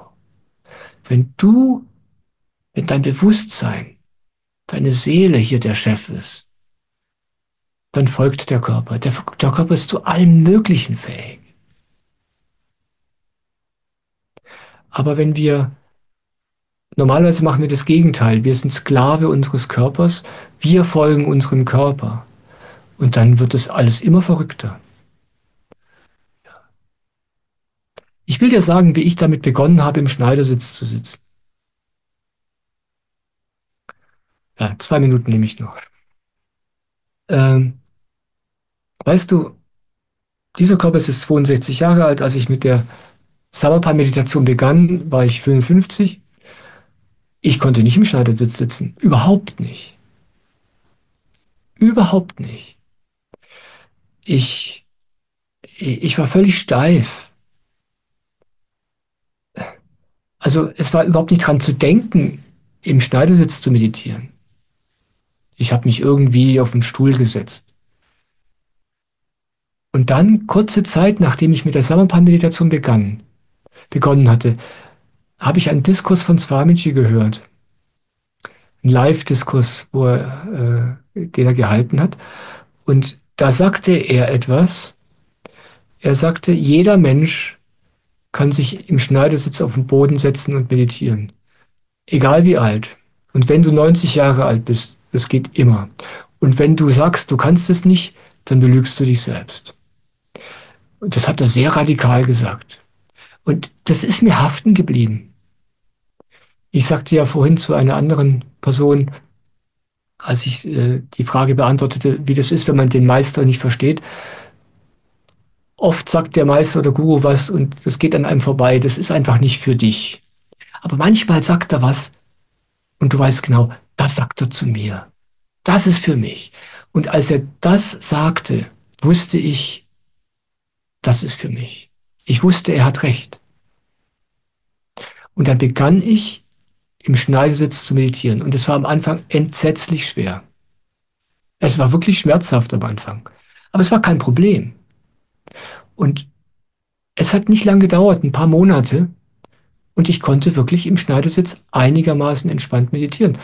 Dann hat es noch mal ein Jahr gedauert und jetzt geht es total entspannt. Und jetzt, 6, 7 Jahre später, arbeite ich so. Ich arbeite im Schneidersitz. Ich sitze hier nicht mehr im Stuhl. Ich sitze auf einem kleinen Tisch und arbeite tagsüber und mache auch so den Satsang. Es hat sich alles geändert. Nur weil mir Swamiji sagte, das geht. Und wenn du glaubst, das geht nicht, dann lügst du dich selber an.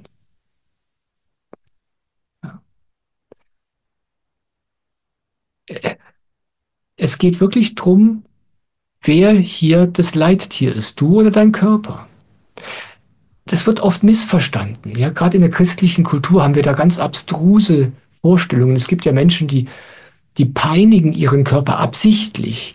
Die machen es dem Körper absichtlich schwer. Ja, das ist natürlich totaler Käse. Das ist ein Missverständnis. Aber es gibt Dinge, die der Körper kann, aber nicht will. Und eine halbe Stunde still sitzen will der Körper nicht. Das will er einfach nicht, aber er kann. Und man kann es ihm beibringen. Einfach indem man stur ist. Ja, ich habe es gelernt. Und jetzt, dieses im Schneidersitz sitzen lernen, war für mich der Anfang. Und nachdem ich das gelernt habe, ging es weiter. Jetzt lerne ich alle möglichen anderen Sachen, die diesen Körper ganz allmählich immer fitter machen. Und ich merke, boah, der Körper kann ja eine ganze Menge. Und es ging alles damit los, dass Swamiji vor 7 Jahren sagte, du kannst im Schneidersitz sitzen. Ja. Also vielleicht, wenn du da irgendwie Resonanz verspürst, ja, und folg da deinem Gefühl. Ja, es geht nicht drum, wie gesagt, es geht nicht drum, den Körper zu quälen, es geht nicht drum, irgendwelchen absurde Sachen zu machen. Aber wenn du das Gefühl hast, ja, da ist was dran. Ja, ich will mich von diesem Körper hier nicht an der Nase rumführen lassen. Ich will mal wissen, was wirklich geht. Dann probier das mal aus. Und sei geduldig. Das dauert eine Weile, aber setz dich einfach hin und probier aus, was geht. Ich sag dir, du wirst überrascht sein. Dein Körper kann viel mehr, als du ahnst. Ja.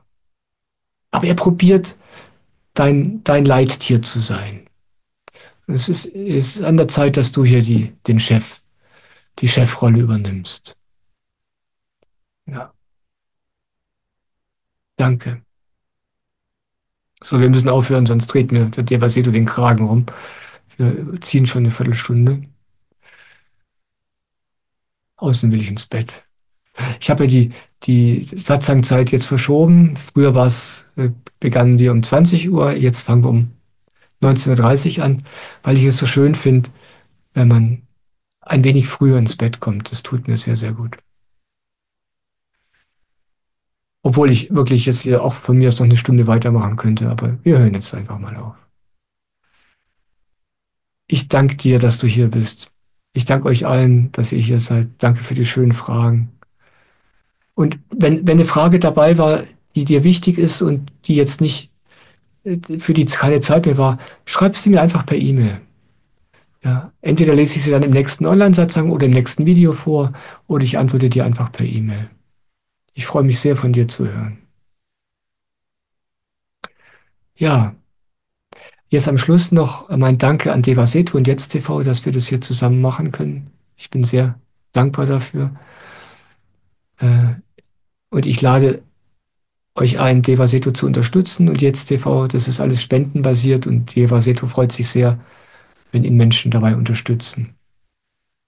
Ich übrigens auch. Alles, was ich hier mache, online mit den Satzangs, mit den Videos, mit den Morgenmomenten, ist alles kostenlos. Es ist mir auch sehr wichtig, dass es so ist, weil ich dir ja hier nichts verkaufe. Ich teile einfach das, was ich selber auch geschenkt bekommen habe. Und es kann einfach nur ein Geschenk sein, es darf nichts kosten. Aber ich verwende im Grunde meine gesamte Zeit und Energie dafür, die Satsangs und die Videos möglich zu machen und das alles zu verteilen und für dich da zu sein. Und deswegen freue ich mich wirklich sehr, wenn es einige Menschen gibt, die mich dabei finanziell unterstützen. Und wenn dir danach ist, dann findest du auf meiner Website auf der Spendeseite Infos darüber, wie das geht. Am schönsten für mich ist es, wenn Menschen eine Mitgliedschaft auf Steady abschließen. Das ist einfach eine Möglichkeit. Das ist wie so eine Art Abo. Da kann man dann einen bestimmten Betrag pro Monat, das geht mit 8 Euro pro Monat los, mich unterstützen. Und das ist für mich ganz toll, weil das Ganze dann so eine Kontinuität bekommt. Ja. Aber wenn du mit sowas ein Problem hast, kannst du auch auf andere Arten und Weisen unterstützen. Gerade wie du magst. Fühl dich einfach total frei. Ich möchte nur immer wieder sagen, es ist sehr hilfreich, wenn ich da Unterstützung finde. Ja, in einem Monat geht es weiter mit dem nächsten deutschen Online-Satzang. Und zwischendurch gibt es auch einen englischen Online-Satzang. Und ganz neu, jetzt, ich bin schon sehr gespannt, Ende Mai findet mein allererstes Retreat statt. Da kann man mich so richtig live in echt treffen. Eine Woche lang werden wir zusammen im Satzang sein. In Oberösterreich, da freue ich mich schon sehr drauf. Falls du Lust hast zu kommen, es gibt noch die Möglichkeit, in Zelten zu übernachten oder mit einem Wohnmobil zu kommen oder im Schlafsaal zu übernachten. Und ich freue mich sehr über alle, die kommen wollen. Ich glaube, wir werden eine wirklich wundervolle Zeit haben. So, es fällt mir sehr schwer, heute aufzuhören, aber das tue ich jetzt trotzdem. Es ist einfach so schön mit euch.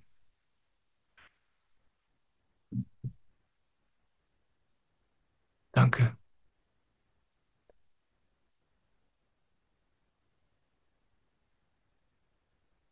Ich liebe dich.